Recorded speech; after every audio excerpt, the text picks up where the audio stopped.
നമസ്കാരം. നവരാത്രി ഹിന്ദുധർമ്മം അനുഷ്ഠിച്ചു പോരുന്ന ഏവരും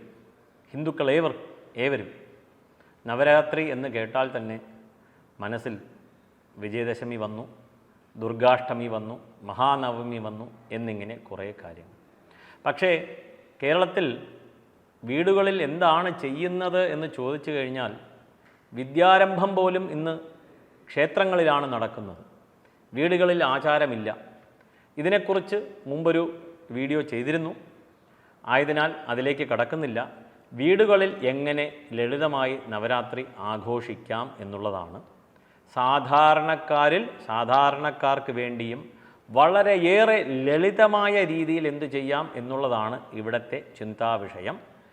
അല്ലാതെ ദുർഗാപൂജയെപ്പറ്റി പഠിപ്പിക്കുന്നതോ അല്ല വിജയദശമി അന്നേ ദിവസം ചെയ്യേണ്ട സരസ്വതി പൂജയുടെ ക്രിയയെക്കുറിച്ച് പഠിപ്പിക്കുന്നതോ അല്ല ഇവിടുത്തെ വിഷയം.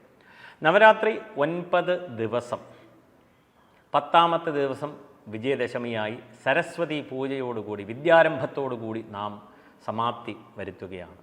ഈ 9 ദിവസം നവരാത്രി ദിവസം അതിന് മുന്നേ തന്നെ വീട് വൃത്തിയാക്കുക എന്നുള്ളതാണ്. ഇന്ന് വീട്ടിൽ എവിടെ നോക്കിയാലും സാധനങ്ങൾ കുമിച്ച് വച്ചിരിക്കുകയാണ്. എല്ലാ മുറികളിലും അവിടെ അഴിച്ചിടുന്ന വസ്ത്രങ്ങൾ, ഷർട്ട്, പാൻറ്റ്, സാരി എല്ലാം. വീടൊന്ന് ദയവ് ചെയ്ത് വൃത്തിയാക്കുക. നീറ്റ്നെസ്സാണ് വേണ്ടത് ആദ്യമായി. അതിനുശേഷം കറുത്തവാവിന് ശേഷമാണ് നവരാത്രി തുടങ്ങുന്നത്. പ്രഥമ, ദ്വിതീയ, തൃതീയ മുതലായ വീട് വൃത്തിയാക്കിയ ശേഷം പൂജാമുറി വൃത്തിയാക്കുക. രാവിലെയും വൈകിട്ടും വീട്ടിലുള്ളവർ ഏവരും കുളിക്കുക. ഇന്നിങ്ങനെ പറയേണ്ടി വരുന്നതിൽ വിഷമം തോന്നുകയാണ്. കാരണം ഒരുപാട് സ്ഥലത്ത് തലേദിവസം രാത്രി ജോലി കഴിഞ്ഞ് വന്ന് കുളിച്ചിട്ട് കിടന്നുറങ്ങി രാവിലെ അങ്ങനെ തന്നെ, അതായത് ഡ്രസ്സ് പോലും അറിയില്ല, നല്ല നീറ്റായിട്ട് കിടന്നുറങ്ങുകയാണ്. രാവിലെ എണീറ്റ് നേരെ ഓഫീസിലേക്ക് പോകാനായിട്ട് പലരും പുതിയ ജീവിത രീതിയാണ്. സാധിക്കുമെങ്കിൽ ഈ നവരാത്രി ദിവസം രാവിലെയും വൈകിട്ടും കുളിക്കുക. നല്ല വസ്ത്രങ്ങൾ അണിഞ്ഞ് പൂജാമുറിയിലിരുന്ന് കുറേ നേരം പ്രാർത്ഥിക്കുക. ഈ പ്രാർത്ഥന എന്ന് പറയുന്നത് ദൈവമേ എനിക്ക് അത് തരണേ ഇത് തരണേ എന്നുള്ളതല്ല, നാമജപമാണ് ഇവിടെ ഉദ്ദേശിച്ചത്. എന്താണ് നാമജപം?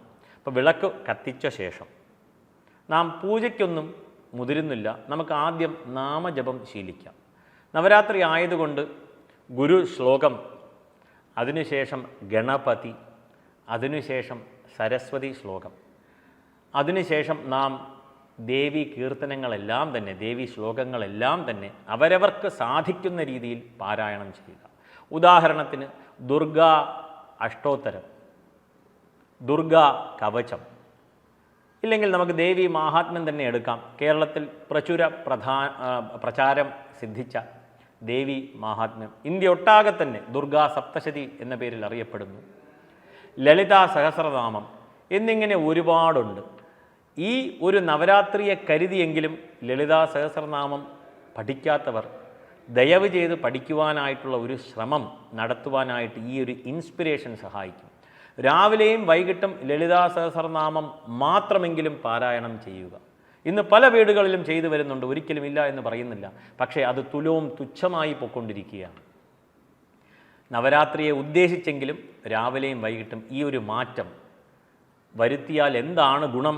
കുട്ടികൾ നമ്മളെ കണ്ട് പഠിക്കും എന്നുള്ളതിൽ തർക്കമില്ല.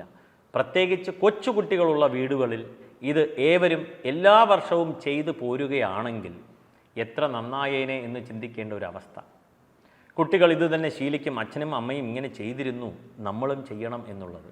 അവരും ശ്ലോകം പഠിക്കുവാൻ തുടങ്ങും. അങ്ങനെ വിളക്ക് കത്തിക്കുന്നു, രാവിലെയും വൈകിട്ടും നാമജപം ശീലമാക്കുന്നു. പ്രത്യേകിച്ച് ദുർഗാ അഷ്ടോത്തരം മുതലായവ, ലളിതാ സഹസ്രനാമം, ദേവി മാഹാത്മ്യം മുതലായവ. അതിനുശേഷം കുറച്ച് പഴങ്ങൾ, ഇല്ലെങ്കിൽ 2 പഴമെങ്കിലും നേദിക്കുക. അത് പ്രസാദമായിട്ട് ഏവർക്കും കൊടുക്കുക, നാമം ഭക്ഷിക്കുക. ഇതെന്തുകൊണ്ട് വീടുകളിൽ ഇങ്ങനെയൊന്നും ക്രിയ ചെയ്ത് കാണാറില്ല? അപ്പോൾ ഇതിൻ്റെ പ്രക്രിയ ഇത് എങ്ങനെയാണ് നേദിക്കേണ്ടത്, ഇതിൻ്റെ പുറകെ ഒന്നും നാം സഞ്ചരിക്കേണ്ട.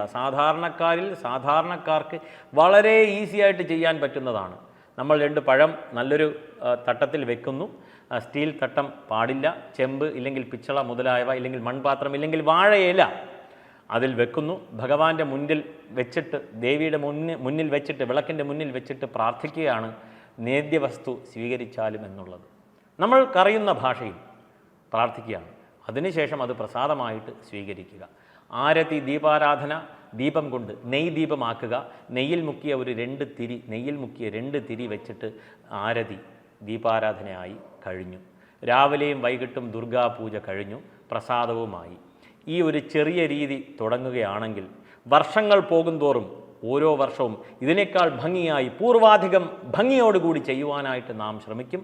അങ്ങനെ ഒരു ആചാരം, നല്ല രീതിക്കുള്ള ആചാരം വീടുകളിൽ തന്നെ സിസ്റ്റമായിട്ട് മുന്നോട്ട് പോകും എന്നുള്ളതിൽ തർക്കമില്ല. വരും തലമുറ ഇത് പഠിക്കുമെന്നുള്ളതിൽ തർക്കമില്ല. നമസ്കാരം.